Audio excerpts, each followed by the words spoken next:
Hey guys, we're back. This time we're going to be taking a look at First Rat from Pegasus Spiel Games. And this is something I found at a local game store. Somebody else had a copy. And I wasn't all that interested in it at first because it seems very it seems very aimed at a younger audience. And here in the description and whatnot, it made me think of that it was a kid's game. I tried it anyway, just to be polite, and have something to do. So we sat down, we played, and after playing, it's actually a really great game.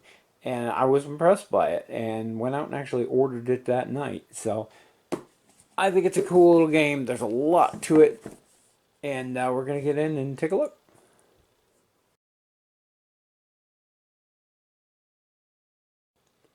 So first thing right on top here, we have the rulebook. First page has a component list. There's two things there. And then a really nice guide on how to set up. I like the way they've broken it down. And then go through the sequence. Everything's in a nice order. I know I've seen some rule books where they kind of skip around, but this one was really put together well, I think.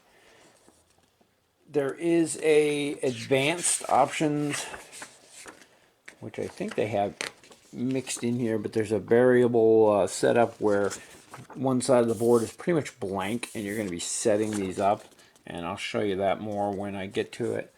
There's a solo variant as well,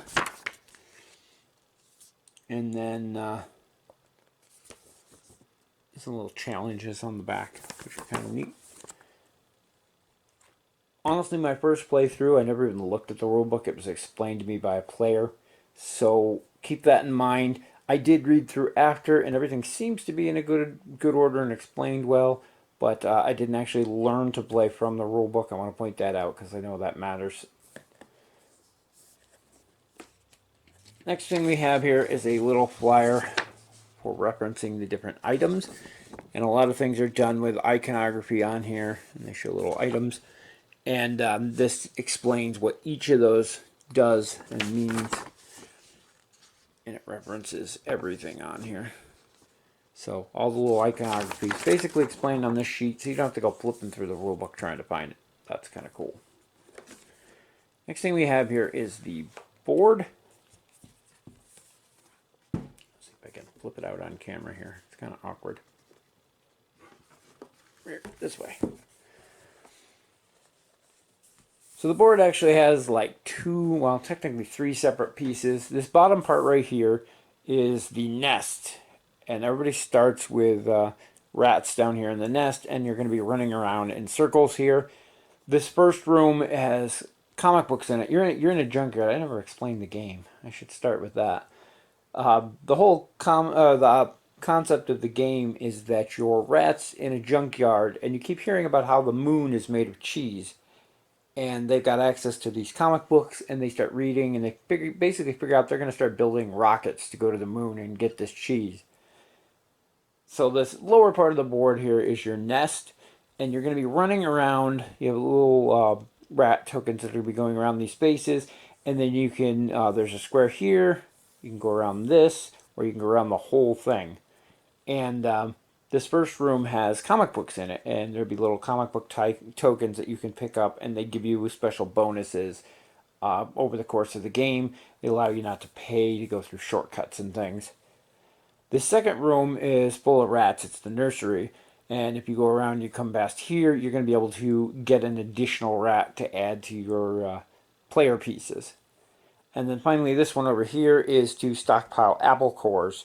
And you're going to start stockpiling them in here, and then we have this little box here is a scoring box, and depending on the number of players, you block off certain ones. But the first person to score this is going to get 7 points. The second person is going to get 7 points. The third person is going to get 5 points, and that'll change up based on, like I said, if these two are blocked. If you're only playing two-player, this one's not going to be here, so it's going to be 7 and 5. And that's a really cool aspect. They carry that over the other part up here at the top. If I can do this on camera. Way here, you see a bunch more of these scoring things. These ones are for building the engines to your rocket. These ones are for building the fuselage, and these ones are for building the command console. There's one up here for completing a rocket, so once you have one of each of these, you're going to get that, and that's off camera. There it is. And then here we have one for making it all the way through the board. When you get to the end, you become a rattronauts, and you'll go into those. Same thing applies to all these. The first person gets that points. Depending on the player count, you may block some of these, and the second person will get the next open, and so on. This one here is for lighting. There's little Christmas lights that run along the side here, and they give you bonuses along the way. And every time you pass one of these icons here with the big bulb, you're going to be able to put a score counter up here for one of those. And they're spread. I think there's one here, one there, and one towards the end there. And then the middle one is cheese. You can always collect up a bunch of cheese, and you stockpile it, and you start scoring. Cost you 10 cheese to score in there.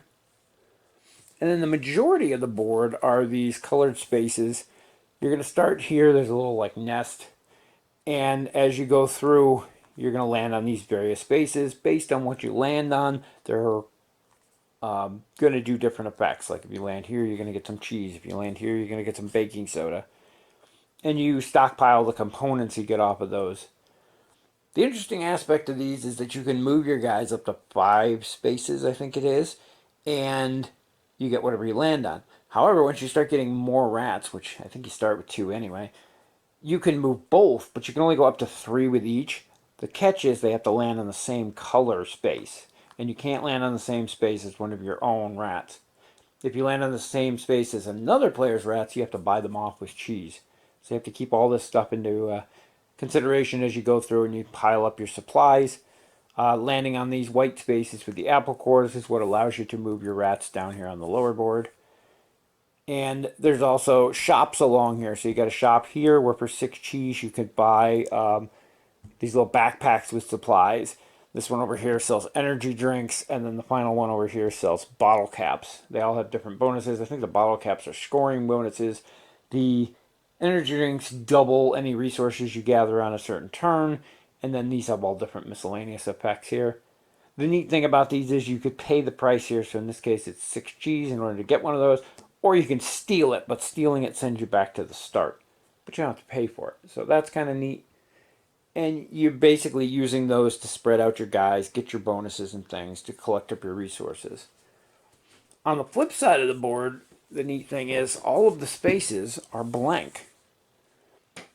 And it comes with these little tiles, which actually have the spaces on them. There's a whole way to customize the map to lay this entire thing out, and it's going to be different every time you play. They even have the point scoring things here are blank on these, so you can swap those up too.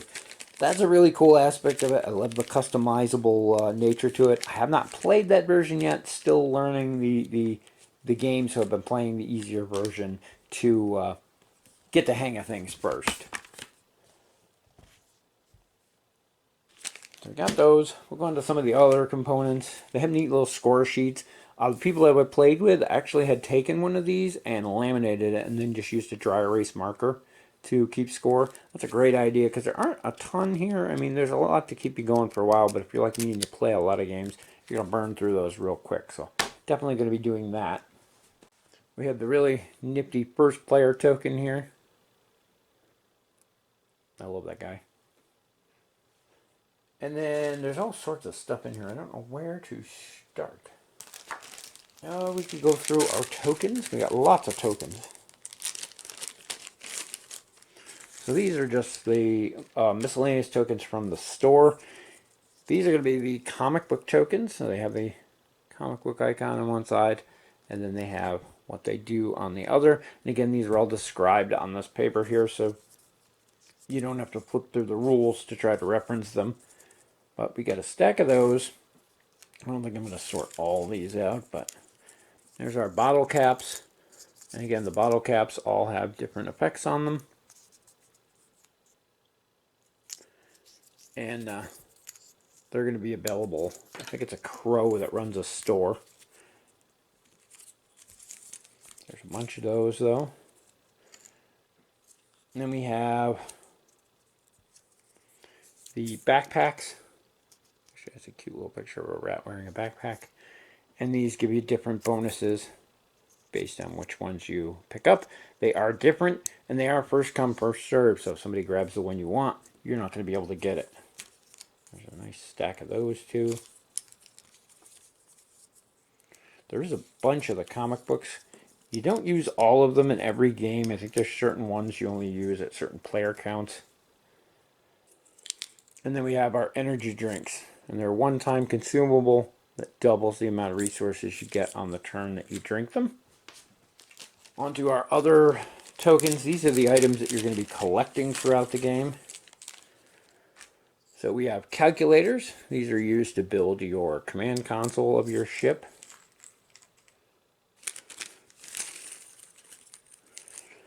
We have baking soda. These are used as fuel for your engines, basically. You mix baking soda and vinegar. So I love the cute little aspects to the game that do make it seem kind of childish, but it is fun. Next we have our vinegar, which you're going to be stockpiling lots of those throughout the course of the game. And it's worth noting, all of these baggies did come with it too. It had a huge pile of them, which is great. You don't have to mess with storage until you can find something better. I am going to make an insert for this, I think, but for now, these do the trick, and they come with it, which is great. Here we got cans, or empty cans of peas, I guess it is. And those you're going to be using to build the fuselage and the cockpit, I think. Then we have these nuts here. When you get to the end of the board, you get a choice between a couple different options you can do.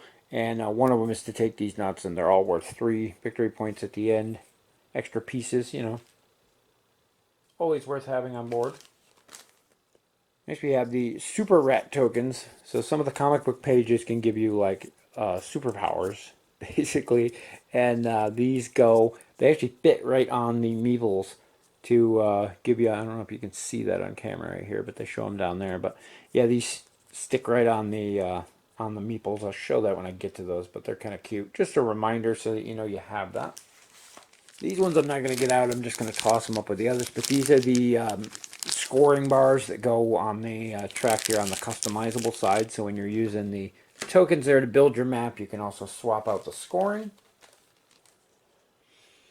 And I think our last, I don't know, we got a couple more, but we got moldy cheese here. And these are, if you ever get to a point where you owe a player cheese and you can't afford it, you have to take these moldy cheese. And they're worth negative points at the end of the game. So you don't want those. That's off camera. I just realized I never went to the actual cheese. So you have the actual cheese here, comes in little wedges like this. And the bigger ones are worth 3. They actually have the lines on there so you can see there's 3 of the wedges in there. But those are your main currency that you're going to be using to buy, sell, pay off other players, and even buy points with. Then we have our players. Now, each player has a certain amount of things here. I think you have 4 rat tokens, which you may not use all 4 depending on the player count. But you have the 4. You have the light bulb tracker, which this is going to follow up that string of Christmas lights. And as long as you land on a space previous to where this is, you're going to get double, well, +1 of whatever you land on. So it gives you an extra resource of whatever thing you're landing on to pick up as long as you're behind the bulb. And then there's ways to advance this up the track. And you also have your little rat token. It's like a top-down view. And this is what's going to run around the smaller bottom half portion of the board. And we have these cubes, and they're going to be used to mark all the scoring spots. So whenever you score a point on there, you're going to use this to take up a spot on the board. And they also work as kind of a pseudo timer. But you have all those players in the blue, orange, yellow, purple, and green. It's hard to see those because they're in the bags and there's a glare, I'm sorry. But if I spread everything out, it'll take up way too much space. You can see them a little bit better there. And there's also a bag of these in the gray, and these are used as placeholders, basically. When you're playing certain player counts, like I was saying before, you're going to block off certain aspects on the scoring track, and that's what these are used for, to basically take up those spaces and be filler. Next we have our player boards. These are adorable. And on this side, they kind of give you a basic idea of the actions you can do. So you can move a single rat 1 to 5 spaces. You can move multiple rats 1 to 3 spaces. And if you land on a space with another different colored rat, you need to pay a cheese. Also, this is they must land on something of equal color. That's what that stands for. And this one here is when you land on a space, you're going to get your resources, or you're going to advance your bulb up, or you're going to advance your small rat here, depending on what space you land on. He's talking about the store. You can go to the store, you can pay the cheese, or go back to start in exchange for picking up the different resources they sell. And then this one's about your scoring. You can spend your different resources to put a cube and build one of the pieces of the rocket, or you can spend 10 cheese to score that. And every player gets one of these. I think they're the same. They're just color coded to the different players. So that was kind of neat that all of them actually they took the time to color code the rats on them. I didn't actually notice that until just now. And then the last thing we have here are these cards, and I think these are for the solo play, or at least where you use the custom board. Looking at them, they look like something you would use for solo play. I have not played the solo game. I have not actually used these cards, so. But to me, it looks like actions for like an AI for solo play. So I think that's what those are. They are an odd size. I tried to sleeve them, but I can't get sleeves that actually fit them. At least none of the ones that I own. So I'm gonna have to look it up and see what actual sleeve size goes to those. And that's everything in the box. You got a simple cardboard insert here. Everything sits down in the middle. The board lays across the top. There's plenty of room in here for stuff. Like I said, though, I'm going to come up with probably a 3D printed insert for it here in the future. And that is a look at everything that comes with First Rat. As I said, when first look, I really thought it was going to be like a kids or family-oriented game, which it is. It's pretty easy to pick up. It's pretty easy to understand the basics of. But there is a deeper strategy to it, and it was a lot of fun. And I played with all adults. I think the youngest guy on the table was in his 30s, and we had a blast with it. So can't really call it a kids game when the adults enjoy it just as much. And like I said, it looks kid themed, and it almost turned me off of trying it. But once I tried it and played it, I absolutely loved the game. I thought it was great, and I think it's something my wife's gonna like. So I picked up a copy for myself, and can't wait to get it to the table at home. I have not done that yet. I have played it again elsewhere, just not with the family yet. Yeah, it's a great little game. The components and everything are pretty good quality. I have no complaints about anything. The I didn't show the little superpowers for the rats. Slot right in, so you know your reminder of who you are. Those are cool. The rat-shaped meeples are great. And then there's a deeper concept to the game of setting yourself up so that you can move your multiple rats and timing it so that they land on what you need, and you can get really big combos going. I think my first game I concentrated on the light bulbs and got my light bulb way up the track. So every time I went back to start, when I went to one of the stores and stole stuff, because you never pay for stuff, you're a rat, you steal things. And you get sent back to the start, and now it spaces out your rats on the board so that you can time it so that they land on, oh, I'm going to land on green this time. Well, this green gets me baking soda, this green gets me the vinegar, and then you can time it out so that they're landing on these multiple at a time. Based on where your light bulb is, you're getting bonuses. Based on your backpacks you picked up, you're getting bonuses. Whether you use the energy drinks, you start getting big bonuses. And you can collect a ton of resources at a time. And then you got to pay attention to what you have because it costs certain amounts to build the certain components, and you got to make sure you have the right pieces. And I think the very first game I played, I actually won because I kept getting tons of baking soda, tons of vinegar, and I had you can build the same components multiple times. I built the engine, I think 3 or 4 times, and there is one of these uh, bottle caps that gives you bonus points at the end for every engine that you built. And I think it was an extra 5 points. Of course, now I can't find it. But and that's for the fuselage, but it's the same concept. But I had managed to find that right at the end. I think it was the last turn. I stopped and I actually stole it, and it gave me an extra 15 points at the end, pushed me over. So it was kind of a nail biting finish there, but that was kind of cool.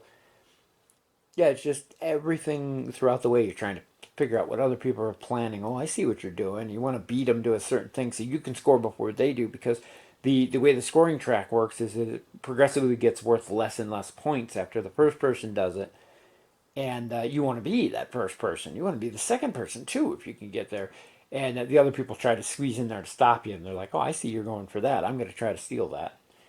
And it's just a really cute, fun game. Very simple to pick up, and has deep, complicated strategy if you really want to get into it, which is kind of fun. And overall, it's a good time, and it's a cute game, and I have nothing bad to say about it. Other than my first impression thinking it was a kid's game. And part of the thing that I like so much about it is that cutesy appeal to it, but that's also what made it look like a kid's game in the first place. Definitely an interesting game, definitely a lot of potential here, and I really enjoy it. And I can't wait to get more games under my belt as well as try the solo mode out. So, anyway, that is going to wrap it up for our look at First Rat. As I said, it's a really good game wrapped up in an innocent looking package, and I really enjoy it. If you're into that type of game, if you have family or younger players, like I said, they don't have to be younger, but it does kind of appeal to them with the visual aspect of it. It is definitely worth giving a try, and if you have similar tastes in me, you're probably going to enjoy it, and it might be worth adding to your collection. I hope I helped you decide on that, and let me know down in the comments if it's something you're interested in, something you looked at before. I think I remember vaguely seeing this when it was on crowdfunding, and I didn't back it, and now I'm kind of sad I didn't, but I'm glad I got myself a copy. It seems really hard to get at the moment, too, but let me know your thoughts down in the comments. As always, thank you guys for watching, and we'll see you in the next video.